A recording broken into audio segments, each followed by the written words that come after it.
Hello, welcome to SSGTV South Sudan Global. If you have not yet subscribed, please subscribe as we will continue to bring you informative videos.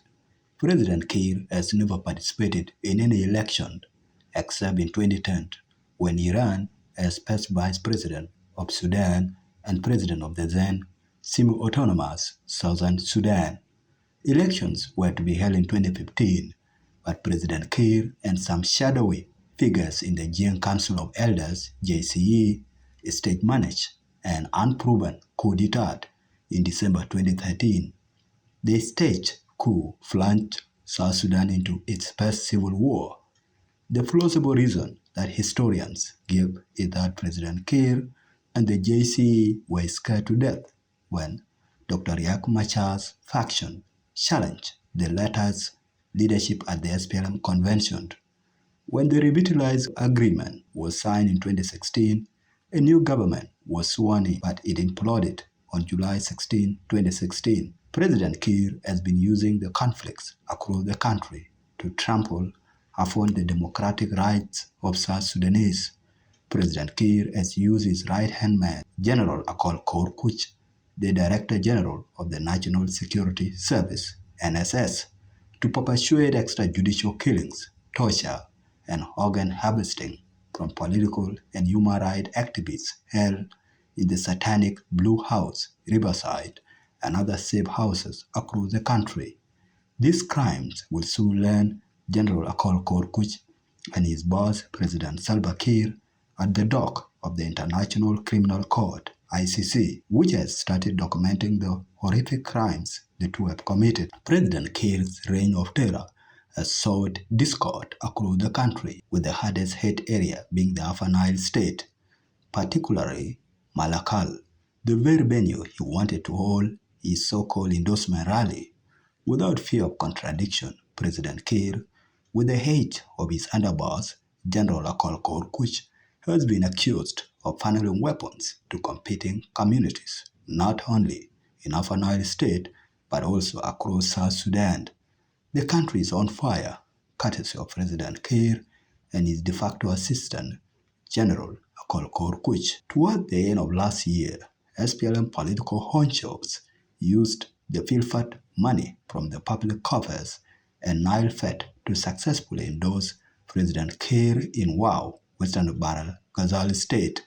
President Kiir, a man competing with himself in a would-be sham election, has now given his endorsement rally in Malakal, Upper Nile State, a wide berth. All the hula baloo has died down like a wave in the ocean. In this video, we have analyzed 3 reasons why President Kiir postponed his endorsement rally in Malakal, Upper Nile State. Number 1, insecurity. Insecurity is a big problem in Malakal and the surrounding areas. The tribal counterinsurgency, led by President Kiir with the help of General Akol Kor Kuch, has led to the emergence of many warlords. There are many rebel groups operating in Malakal and the Upper Nile State. Given the fragile nature of the warlords, nobody can guarantee President Kiir's security. As such, President Kiir and his handlers are wiser to forego the endorsement rally. It is not impossible for the warlords to attack President Kiir as a means of punishing him for not bringing them to the SPLM looting table, as was done to warlord General Johnson Oling. Number 2, hostile ground. The communities President Kiir, with the aid of General Akol Kor Kuch, has been funneling weapons over the years might get even if they see President Kiir in their midst. These communities have borne the brunt of man-made insecurity. These communities are rightfully aggrieved because their own government under President Kiir manufactured their suffering. Additionally, President Kiir and his underboss, General Akol Kor Kuch, have illegally put first Vice President Dr. Riek Machar under house arrest in Juba. Let's say the truth. Dr. Riek Machar is not a free man per se. He is not allowed to venture outside of Juba. Dr. Riek Machar has many suicidal supporters on the ground in Malakal who will be upset to see President Kiir without Dr. Riek Machar accompanying him. We advise President Kiir and Dr. Riek Machar to tour Malakal and the whole country under the guise of peace before politicking. Number 3, lack of money. There have been rumors on the streets of Juba that President Kiir used over $30 million to bribe Kenyan and Rwandan officials who were hesitant to support his East African Community EAC chairperson bid. President Kiir was desperate for the one-year EAC term because it cleansed him of all the foul play he was doing in the run-up to the 2024 general elections. To South Sudanese, the EAC offers no benefits, and it is prudent to leave the EAC. The EAC treaty is one-sided and is actually destroying South Sudan's sovereignty.